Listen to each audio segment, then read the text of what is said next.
wabarakatuh. Jumpa lagi dengan Miss Santi pada pagi hari ini, yaitu dengan pelajaran IPS dengan tema baru, yaitu potensi sumber daya alam dan kemaritiman di Indonesia. Sengaja Miss Santi mengambil sampel di luar sehingga kalian nanti bisa mengenal apa sih kemaritiman dan juga sumber daya alam yang ada di Indonesia.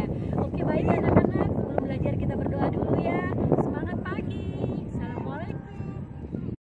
Baik anak-anak, kita akan memasuki tema yang berikutnya, yaitu tentang potensi sumber daya alam dan kemaritiman yang ada di Indonesia. Nah, potensi sumber daya alam dan kemaritiman di Indonesia itu salah satunya adalah hutan di Indonesia. Apa sih hutan di Indonesia? Hutan merupakan suatu wilayah yang menjadi habitat berbagai jenis flora dan fauna yang ada di Indonesia. Nah, apa sih manfaat hutan? Di dalam hutan kita bisa mengambil manfaatnya, misalkan jenis buah, tumbuhan obat, dan juga kayu-kayu. Salah satu kayunya yaitu ada kayu meranti, kayu jati, kayu rotan, dan kayu cendana, dan juga kayu akasia. Itu yang tersebar di hutan Indonesia. Nah, itulah anak-anak potensi sumber daya alam yang pertama adalah hutan Indonesia. Kemudian yang kedua adalah barang tambang yang ada di Indonesia. Barang tambang yang ada di Indonesia itu ada minyak bumi, ada batu bara, ada bauksit, ada pasir, dan ada emas. Nah, ini minyak bumi. Minyak bumi atau gas bumi persebarannya ada di daerah Sumatera, Kalimantan, dan juga Maluku, dan juga ada di Papua ya. Kemudian yang berikutnya adalah batu bara. Nah, setelah batu bara ada juga bauksit seperti ini ya nak ya. Kemudian ada pasir.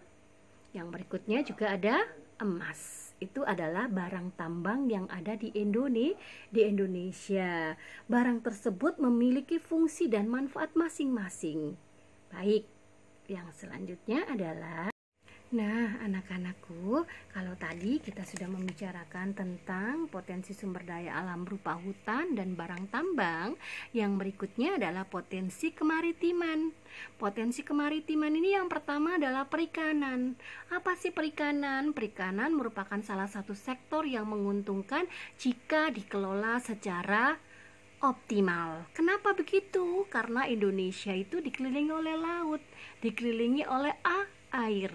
Indonesia adalah 3/4-nya adalah air dan 1/4-nya adalah daratan.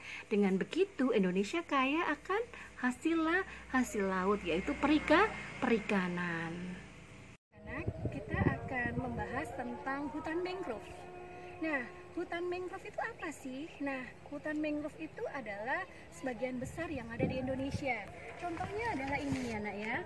Ini adalah hutan mangrove, merupakan tumbuhan tropis yang mampu beradaptasi di daerah payau. Di Indonesia memiliki potensi besar dalam bentuk hutan mangrove. Nah, luas hutan mangrove di Indonesia itu sekitar 18-23% dari seluruh hutan mangrove yang ada di dunia. Nah, apa sih manfaat hutan mangrove? Nah, dari konteks ekonomi, hampir seluruh bagian tumbuhan dari mangrove memiliki nilai ekonomis. Apa sih? Nah, salah satunya adalah ekosistem mangrove digunakan sebagai tempat pemijahan bandeng, juga untuk kepiting dan udang, tempat bersembunyinya ya.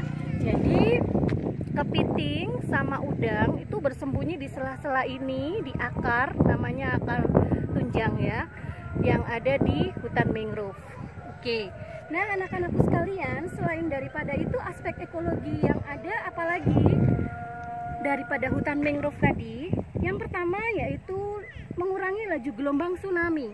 Jadi akar-akar ini mengurangi laju daripada adanya tsunami. Kemudian juga mencegah abrasi air laut. Abrasi air laut seperti ini sayang ya. Ya, oke.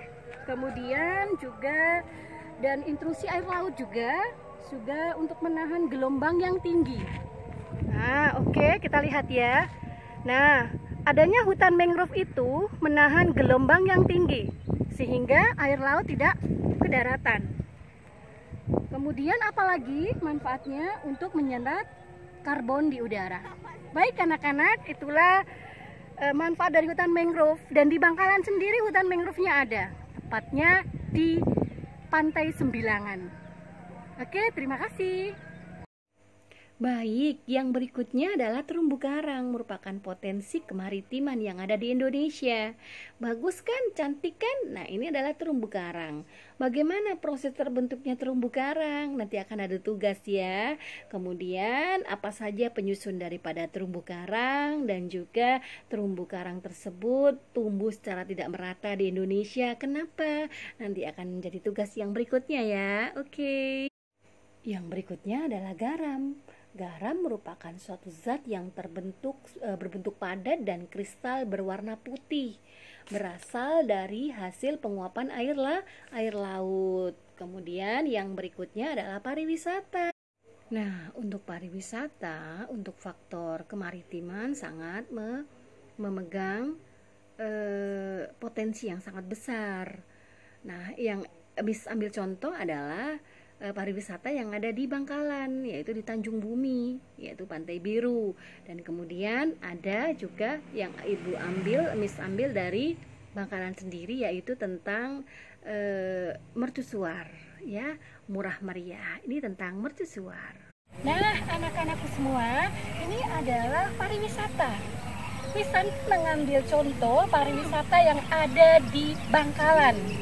Karena kita berada di Bangkalan ya, Miss Santi ngambil contoh atau sampel yaitu tentang mercusuar. Ya, ini adalah pariwisata yang ada di Bangkalan yang murah meriah, bisa kalian kunjungi, adalah bentuk pariwisata yang bisa dipelihara oleh pemerintah dan dikembangkan sehingga bisa menghasilkan nilai ekonomis. Nah, di bagian situ ada ya anak-anakku sekalian ya, jadi indah sekali ya. Nah, ini adalah Pantai Sembilangan. Letaknya yaitu ada mercusuar. Ini adalah tempat pariwisata. Oke, anak-anak, terima kasih. Nah, yang berikutnya adalah transportasi. Nah, transportasi ini memegang peranan penting juga, karena di Indonesia itu ada pulau di daerah laut dan ada di daerah darat. Dan juga ada di udara, maka transportasinya ada di daerah laut yaitu sebuah kapal, kemudian di darat itu ada mobil bla bla bla yang lainnya, dan juga ada yang di udara yaitu pesawat terbang. Nah, yang berikutnya adalah rumput laut. Nah, rumput laut itu merupakan makroalga yang termasuk divisi jenis rumput laut yang banyak terdapat di perairan Indonesia. Ada jenis-jenisnya juga, nanti akan jadi tugas ya. Jenis-jenis daripada rumput laut dan manfaat daripada rumput laut. Kemudian yang berikutnya adalah mutiara. Nah, mutiara di Indonesia memiliki kekayaan laut yang tidak terbatas. Salah satu contohnya adalah mutiara. Mutiara itu harganya mahal dan sangat cantik, sangat diburu oleh orang-orang yang berada di luar Indonesia. Nah, itu adalah anak-anak, potensi kemaritiman yang ada di Indonesia. Baik, yang berikutnya kan ada tugas dari Ibu ya.